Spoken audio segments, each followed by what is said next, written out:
in which the Prophet of Islam is recorded as saying that people with a female ruler will never be successful. Of course, it should be noted that Muslim regard Bukhari collection as authentic.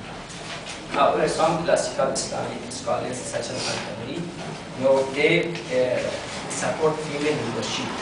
They go back to the history of Islam, women like Aisha and Kafir participated in politics. Likewise, in the past, several decades, women have led several countries like Pakistan, Indonesia, Turkey.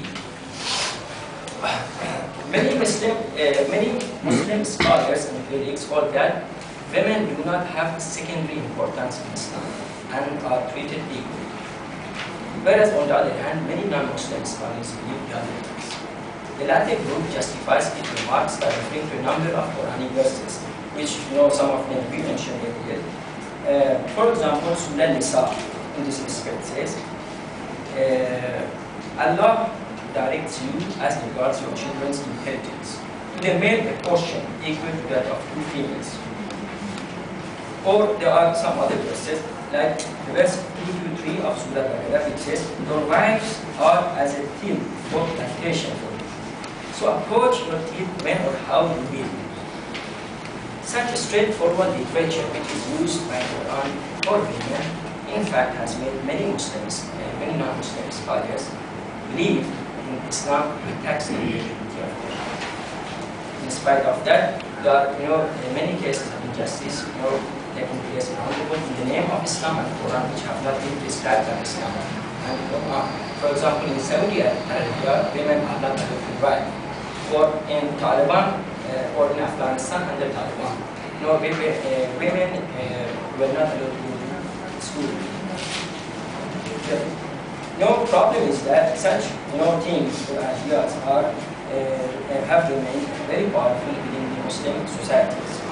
What matters is that if one accepts the first group's justification, then a question may come up that if in fact, critics of Islam believe that if it is so that Islam respects the individuality of women or equality and equality, then why don't Muslims express, do not make laws pertaining to the equality or individuality of women?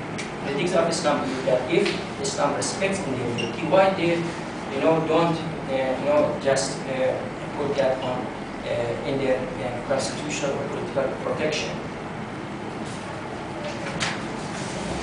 Today, in fact, we cannot find a standard Islamic practice. Many Muslims, they would like to hold a radical form of Islam as they confront the challenges of modernity. In Islam and liberal democracy, a scholar, Bernard Lewis, a scholar of Near Eastern studies, took up the question of Islam's suitability for democratic rule.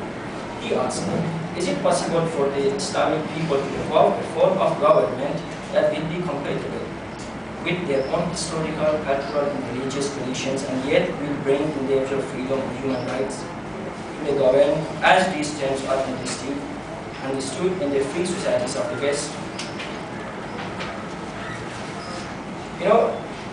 The issue with Islam is that, let me clarify that, in Islam we have freedom. Islam respects individualism. But, not beyond Islamic principles. Our politics, literature, all should reflect the value of Islam. In Islam there is a value for individualism, which I will refer to it as Islamic individualism, which cannot be compared with the Western form of individualism or natural liberty. We all know that individualism is about right to think freely. It's about power of free choice and freedom from captivity. It's about that you should hold a particular belief and government should not interfere.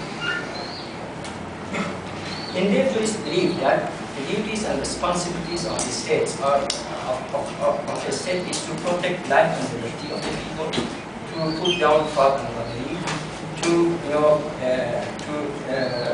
protect the state against foreign invasion. In order to conclude, then I would like to raise a question. Then to what extent Islamic individualism and Western form of individualism can, tolerate each other, especially in today's world. Islam, belongs to the Arab society of 1,400 years ago. And since then, Islam, remained the same, but not for the same Arab society, rather for, many subsequent different cultures, like the Iranians. On the other hand, human thinking faculty is not static. It is changing in the process of time.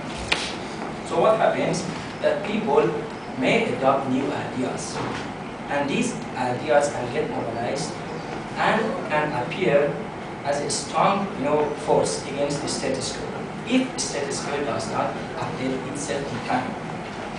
When contradictions between natural liberty and Islamic liberty, I just refer to the Iranian ladies that, some of them will not wear hijab as Islamists. Yeah? Here, I would like to say that this is, this is natural liberty, which naturally and not deliberately make women to wear what they like. Therefore, when contradictions between natural liberty and Islamic liberty, reach to its peak, one, in the end, one can overtake the other and lead the way. For example, in our contemporary world, there are many Muslims who do not follow the principles of Islam.